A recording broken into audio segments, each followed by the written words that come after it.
Hello, dear students. In the last class, we have discussed about force, like what is force, what are the effects of force, and what are the different kinds of force. In that, contact force and non-contact force. In today's class, we will discuss about pressure. So first, let us know about pressure. So what is pressure? Okay, pressure is the force per unit area. The force acting per unit area, we call it as pressure. So the force will be applied in the direction perpendicular to the surface. So for example, you can see in the figure.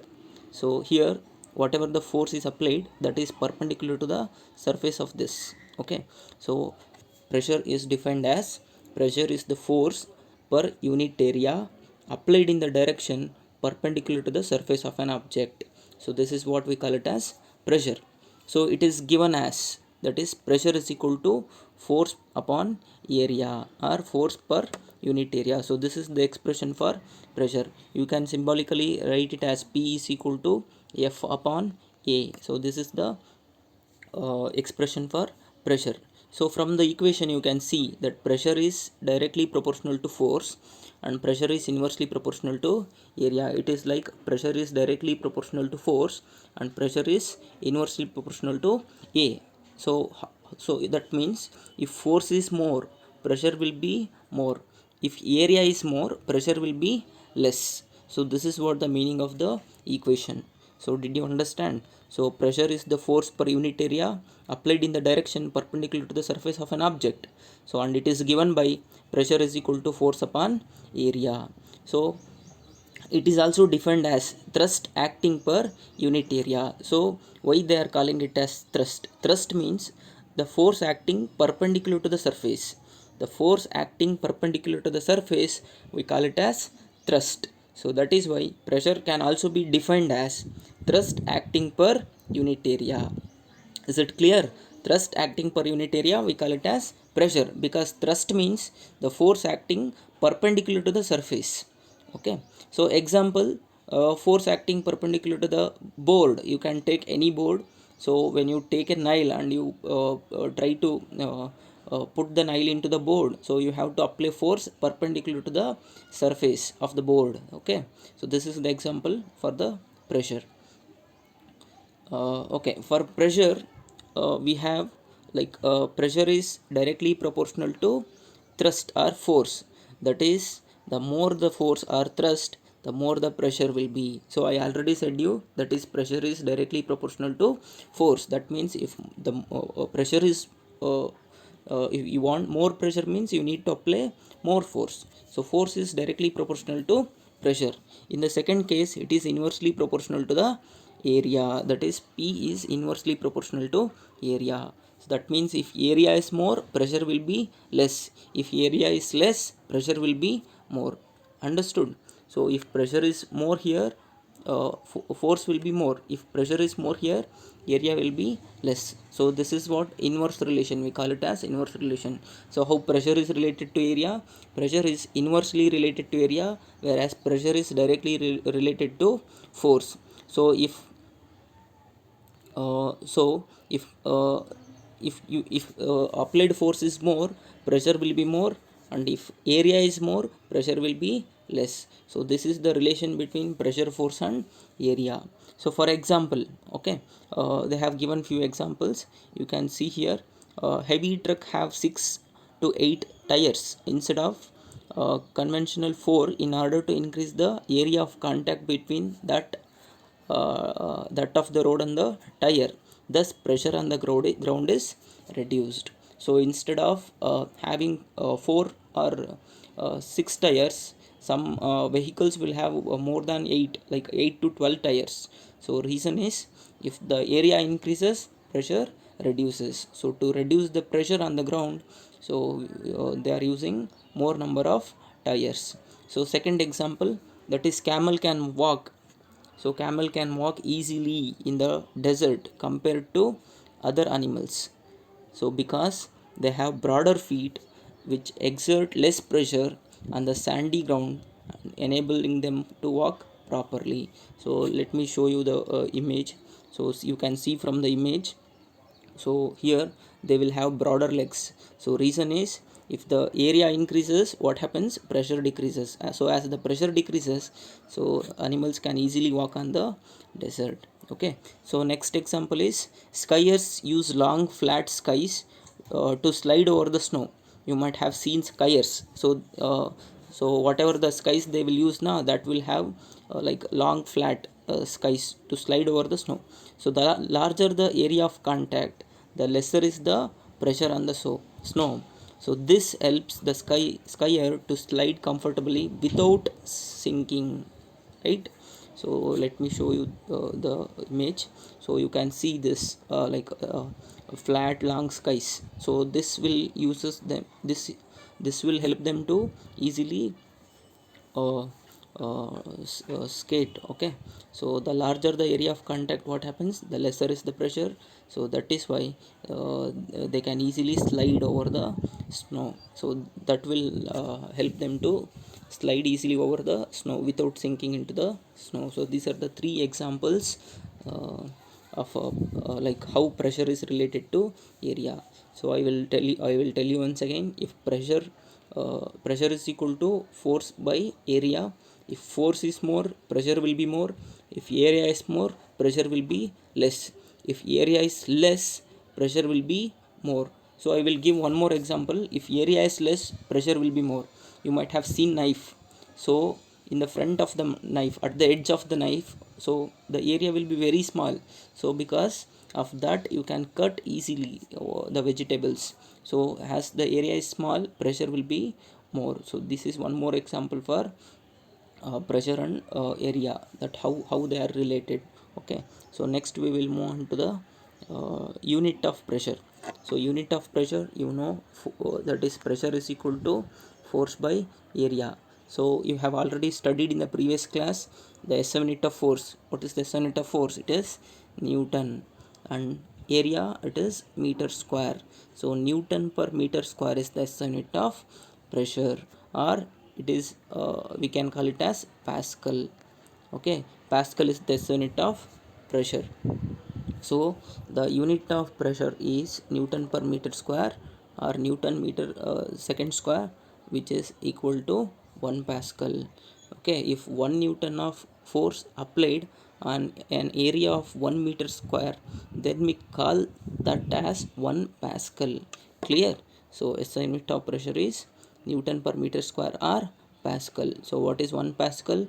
If 1 Newton of force applied on an area of 1 meter square, then we say the pressure applied is 1 Pascal. Even liquid and gases exert pressure on the walls of the vessel. So even liquid and gases also will exert uh, pressure on the walls of the vessel or container. Air exert pressure on all objects, and it is called as atmospheric pressure. So we will study about atmospheric pressure in the last. So there I will explain what is atmospheric pressure and how it is measured, what is the device used to measure atmospheric pressure. So even though liquid and gases also exert pressure, so that we will be studying in the next slide. So let me recap it once again. What is pressure? Pressure is the force acting per unit area. The force acting per unit area will be in the direction perpendicular to the surface of the object. So and it is given by the expression pressure is equal to force by area, that is P is equal to F divided by A. So also it can be defined as thrust acting per unit area. For example, you are applying a force on the board, that is the force applied is perpendicular. So how pressure is related to force and area? So pressure is directly proportional to force. More the force, more the pressure will be. And pressure is inversely proportional to area. More the area, less the pressure will be. And more the less the area, more the pressure will be. And examples I have given: heavy trucks will have 6 to 8 tires instead of 4, because to reduce the force on the ground, that is reduce the pressure on the ground. And camels can easily walk because they will have broader legs or broader feet. Okay, and skiers, so even they will use flat skies, so that makes them comfortable, slide comfortably without sinking in the snow. And the unit of force, that is unit of pressure is Newton per meter square, which is equal to 1 Pascal. Okay, liquid and gases also will exert pressure on the walls of the vessel or container, and air exert pressure on the objects, that we call it as atmospheric pressure. So is it clear? Pressure. Okay. So let us move on to the next concept, that is pressure exerted by liquids and gases. In the last slide I said even liquids and gases also will exert pressure. So in the case of liquid, so what happens? A liquid exert pressure on the base of the container because of its weight. So if this is a container, so if it is filled with some liquid, so it will exert pressure at the base of the container due to its weight. So liquid exert pressure on the base of the container due to its weight. So if the molecules of this liquid are in motion, if they are in motion, so what happens? It will exert pressure. The molecules will exert pressure perpendicular to the walls of the container. So at the bottom they will exert pressure like this, at this side they will exert pressure like this, and at the other side they will exert pressure like this. That means they will exert pressure on the container of the walls perpendicular. The pressure is acting, the force is acting perpendicular to the walls of the container. Is it clear? Okay, next is the gases also will exert pressure on the walls of the container. So gases also will exert pressure on the walls of the container. Example, like you can take a balloon. If you take a balloon, so inside the balloon the gas molecules also will exert pressure. So here also the pressure will be exerted in all the direction. Clear? So this is how pressure will be exerted in the case of gas and in the case of liquid. So next we will move on to the characteristics of liquid pressure.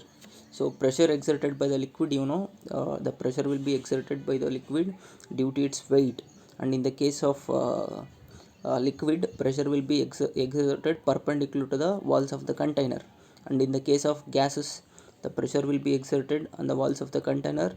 Example, air filled balloon, you can take an as an example. Here the pressure will be exerted in all the direction in the inside the inner wall of the balloon. Okay, so in the case of characteristics of pressure uh, of liquid, okay, so what happens? So let us discuss one by one. So it increases with depth. The liquid pressure increases with depth. Okay, so let me give one example how it increases with depth. So you can see from this diagram. So uh, so as you increase the height, what is happening?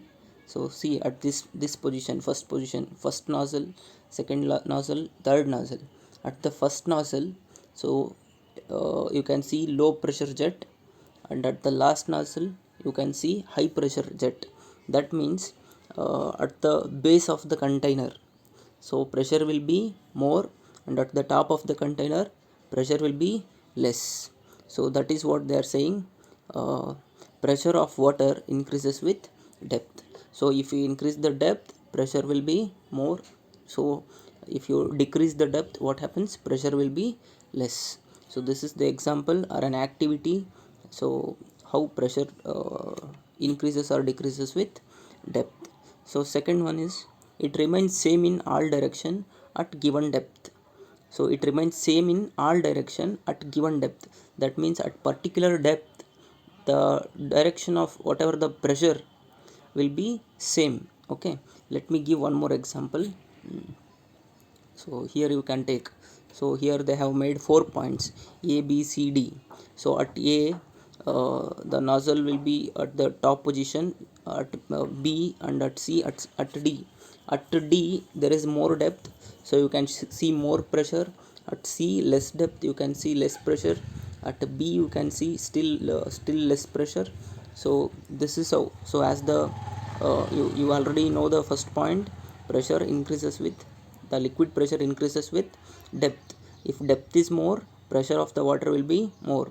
So in the third point, what they are saying is, see, so here at this depth the pressure will be acting in the whatever the pressure will act is same in all direction. Okay, so because force acting per unit area will be same, so pressure at this particular depth will be same. Clear? So at the same depth, so whatever the pressure will remain same in all direction. So this is what the second point says. It remains, whatever the liquid pressure remains same in all direction at the given depth. So third one, it depends on density of the liquid. So pressure also depends on density of the liquid. If density is more, if density is less, so based on that factors, so liquid pressure also depends. Okay, the fourth point is the liquid pressure exert pressure on the sides of the container. So I have already explained. So if you take a container, if this is a liquid, it exert pressure on sides of the container, that will be in perpendicular direction. That is whatever the force acts at this point, we call it as thrust. What is thrust? Thrust is the force acting perpendicular to the surface. Okay, so next, a liquid seeks its own level.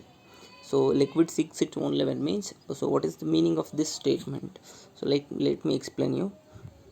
So liquid seeks, so here you can see, if the density is same, so whatever the liquid they have taken, so that liquid's density is same. If liquid density is same, then its acceleration due to gravity also will be same. That means weight will be same. Hence, to keep the pressure same, they attain same height. So you may force the liquid in whatever shape of the vessel you wish, it will always seek to attain its own level. That means it maintains the same level here. Okay, this is what the statement says. So whenever you like pour the liquid, automatically it will take the same level. Okay, because of the same density, and its acceleration due to gravity will be same. Hence, to keep the pressure same, they attain the same height. So you may force the liquid into whatever shape the vessel is, it will always seek to attain its own level. Okay, clear? So these are the 4 points or characteristics of the liquid pressure. So first one, liquid pressure increases with depth. Liquid pressure remains the same in all direction at given depth. Liquid pressure depends on the density of the liquid. A liquid exerts pressure on the sides of the container. A liquid seeks to attain its own level. So these are the characteristics of liquid pressure. So next we will move on to the next concept, that is atmospheric pressure. So what is atmospheric pressure? So you know, pressure is nothing but force upon area. So what is atmospheric pressure then? So the pressure exerted by the atmosphere on the earth, we call it as atmospheric pressure. You know, earth is surrounded by a layer of air up to a certain height, and this layer of air is called atmosphere. So the layer of air surrounded by the earth, we call it as atmosphere. If this atmosphere exert pressure on the earth, we call it as atmospheric pressure. So let's see what it is. Okay, so the earth is surrounded by layer of air up to a certain height, and this layer is called atmosphere. As we gradually move up, the density of the layer of the air decreases at particular height. It reduces to